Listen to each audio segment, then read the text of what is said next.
कोई कयास लगा रहे हैं संजीव जी, ये जो कोई चाहे वो कितना भी बड़ा मीडिया संस्थान क्यों ना हो, अगर वो इस प्रकार की खबर प्लांट भी कर रहे हैं तो बीजेपी को क्या जरूरत है वहां पर जेडीयू को बिहार में तोड़ने की।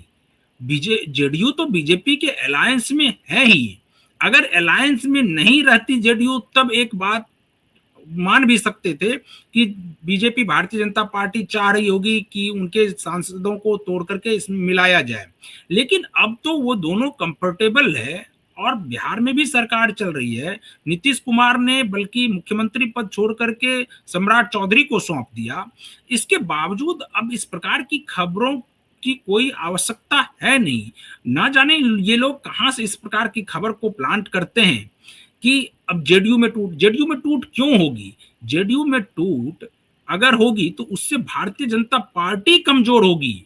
ये लोग समझ नहीं पा रहे हैं कि अगर जेडीयू में टूट होती है तो उससे भारतीय जनता पार्टी को नुकसान होगा, क्योंकि आने वाले समय में अगर जेडीयू को अगर भारतीय जनता पार्टी तोड़ती है और तोड़ करके वो अपने पाले में सभी सांसदों को लाती है तो फिर नीतीश कुमार को ये लगेगा कि भारतीय जनता पार्टी ने उनको छला है।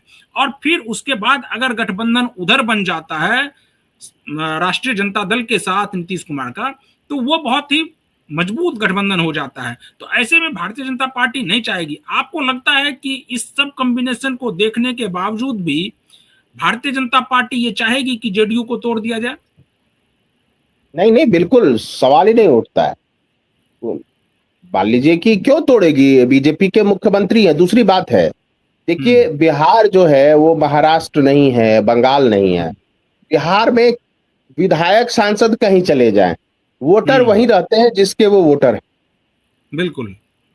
और अब तो जेडीयू और मजबूत हो गई है। पूछिए क्यों?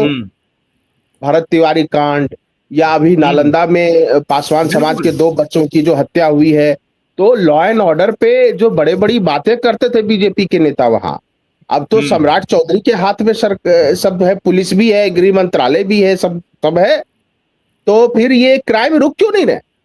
एनकाउंटर के नाम पे जिसको देखते हैं उसको ऑपरेशन लंगड़ा में वो कर रहे हैं, और यहाँ तो पूरा हो गया। लंगड़ा कहाँ हुआ? यहाँ तो भरत तिवारी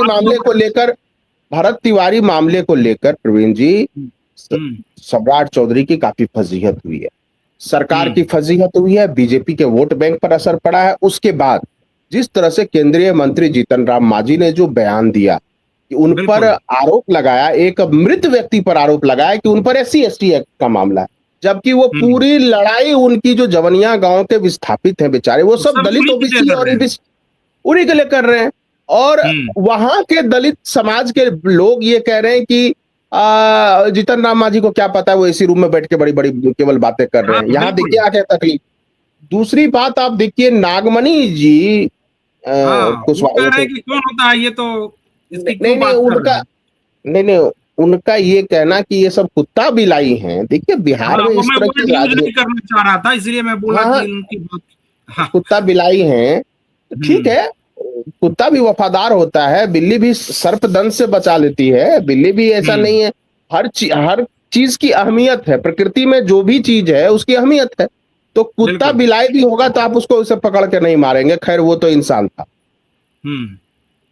बाकी मेरा ये कहना है कि कोई भी बात लोकतांत्रिक तरीके से लोग कहें, बिहार में हथियार उठाना लोकतंत्र में सही नहीं है। हमारे संविधान के हिसाब से वो गलत है। नक्सलियों ने भी हथियार उठाया था और वो फिनिश हो गए।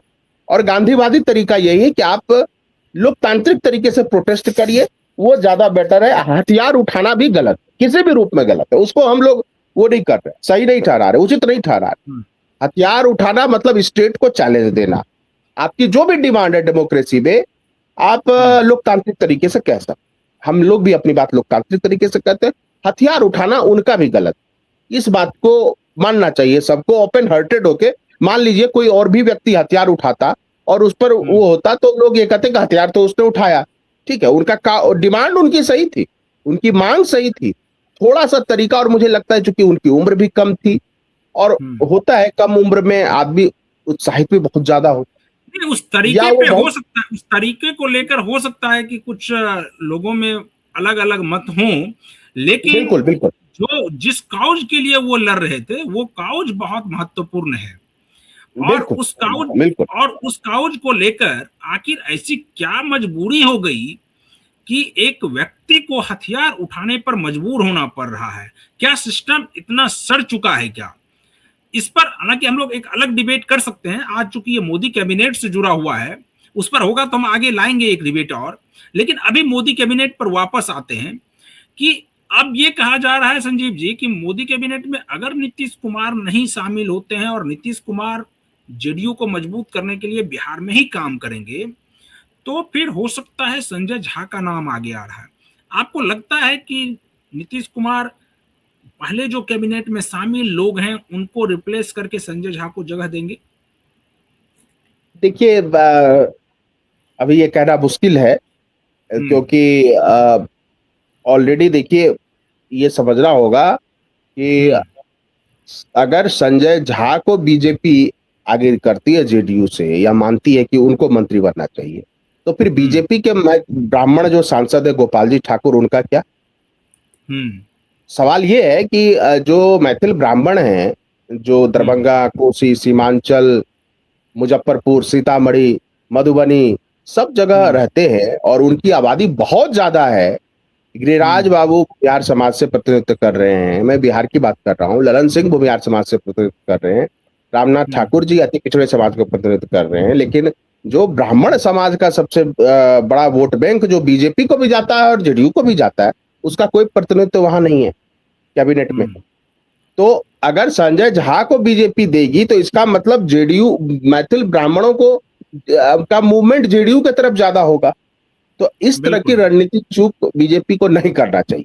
अगर उनके जो अपने वोटर है तो आप अपने नेता को आगे बढ़ाइए, एक बात। और दूसरी बात है, संजय झा अगर जेडीयू से बनते तो जेडीयू के भीतर भी बगावत की स्थिति होती, क्योंकि संजय झा को जेडीयू का जो जमीनी वर्कर है और खास करके जो लव समाज का वर्कर है, वो उसको स्वीकार नहीं करता। बिल्कुल। तो ये चीज देखना होगा और ये नीतीश जी देखेंगे। और ओवरऑल अगर आप कैबिनेट में देखिए तो अभी पर्पस क्या है? अभी है यूपी का चुनाव होना है। बंगाल ने बीजेपी को बहुत कुछ दिया और टीएमसी से भी सांसद बगावत करके उन्होंने अलग पार्टी बना ली, तो उसको भी तो कुछ एडजस्ट करेंगे अगर वो ऐसे ही सपोर्ट कर रहे हैं। और एक आपका सेक्शन हो गया शिवसेना, उद्धव ठाकरे वाले जो 6 आए हैं, उनको भी तो कुछ देंगे, कुछ देंगे ना उनको। और जब इनको मंत्री देंगे का पद देंगे, इसके अलावा संजीव जी और भी जोड़ दूं, इसके अलावा और भी बातचीत हो रही है और हो सकता है कैबिनेट रिसफल में इसीलिए थोड़ा विलंब हो रहा है कि हो सकता है कि शरद पवार की पार्टी भी जो है एनसीपी, वो भी हो सकता है उनके भी सांसद इधर आ जाए, तो उनको भी एडजस्ट करना होगा। इसीलिए इस रिसफल में भी कुछ देरी हो रही है। उधर से ग्रीन सिग्नल नहीं मिला है कि उनके लोग कितने आ रहे हैं, क्या वो एंटी डिफेक्शन से अलग होंगे कि नहीं होंगे। तो इस सब को देखते हुए अभी उस पर बातचीत हो रही है। आपने जिक्र किया कि यूपी इलेक्शन को ध्यान में रखते हुए, तो ऐसा कहा जा रहा है कि जो गिरिराज सिंह हैं उनको रिप्लेस करके मनोज सिन्हा को हो सकता है कैबिनेट में शामिल किया जाए। क्या आपको लग रहा है कि बिहार से हटाकर यूपी से एक भूमिहार चेहरा को फिर से आगे किया जाएगा? देखिए, वो मनोज सिन्हा अभी भी लेफ्टिनेंट गवर्नर है जम्मू कश्मीर के, और चूंकि वो यूनियन टेरिटरी है जम्मू एंड कश्मीर, तो वो ज्यादा बड़ी कुर्सी पर है लोगों के हिसाब से भी। बाकी देखिए, पूर्वांचल में जो भूमिहार समाज हैं, वो निश्चित रूप से वो बीजेपी को ही वोट देते रहे। लेकिन मुझे लगता है बीजेपी का जो ज्यादा जोड़ जो होगा वो पीडीए में जो पिछड़ा एलिमेंट है उसको तोड़ने, और वो हो सकता है नॉन यादव ओबीसी समाज जो है, क्योंकि ईबीसी नहीं है यूपी में, ओबीसी समाज है, जिसमें जिसमें कुशवाहा हैं, सैनी हैं, मौर्य हैं, शाक्य हैं,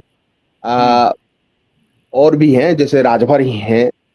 तो उस हिसाब से, और वेस्टर्न यूपी में जाट समाज के लोग भी बहुत खुश नहीं है बीजेपी से, बहुत खुश नहीं है, बहुत सारे कारण है उसके। तो वेस्टर्न यूपी को भी साधना है, तो कुछ जाटों को भी हो सकता है, गुजर समाज का भी प्रतिनिधित्व हो सकता है, और आपको नॉन यादव पिछड़ा समाज में, नॉन यादव, गैर यादव, जो हमेशा से रहा है बीजेपी का एक रणनीति कि नॉन यादव पिछड़ा और गैर जाटव दलित, उसमें वाल्मीकि समाज के भी किसी को मंत्री बनाया जा सकता है, और पिछड़ा समाज में आपको मैंने पूरी लिस्ट बता दी जाती होगी, उसमें से शामिल किया जा सकता है। ये देखिए, पंजाब से हो सकता है वो, लेकिन चूंकि रवनीत सिंह बिट्टू का कार्यकाल खत्म हुआ है राज्यसभा का, तो फिर उनको नया कार्यकाल नहीं दिया गया। इसका मतलब उनको पंजाब में ही एक्टिव किया जाएगा।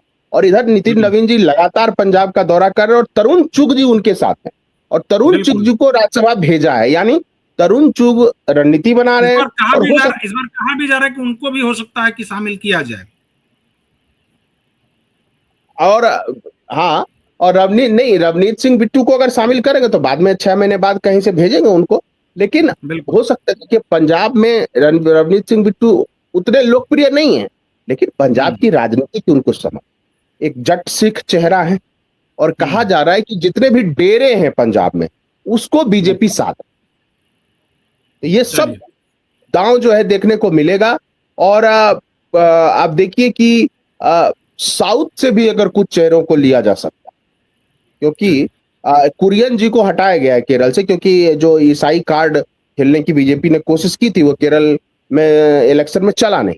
लेकिन साउथ इंडिया को बिल्कुल छोड़ नहीं सकती, क्योंकि कर्नाटका में तो बीजेपी के आने की संभावना है थोड़ी बहुत अगले चुनाव में, और तेलंगाना में भी बीजेपी ने अपना वोट शेयर काफी बढ़ाया है। आंध्र में तो बीजेपी और इनकी टीडीपी की सरकार ही है। तो अब देखते हैं कि केरल से किसी को लेते हैं, कर्नाटका से किसको लेते हैं, लेकिन कोशिश होगी बीजेपी को कि साउथ इंडिया को भी वो जगह दे। और नॉर्थ ईस्ट को भी हमें नहीं भूलना चाहिए।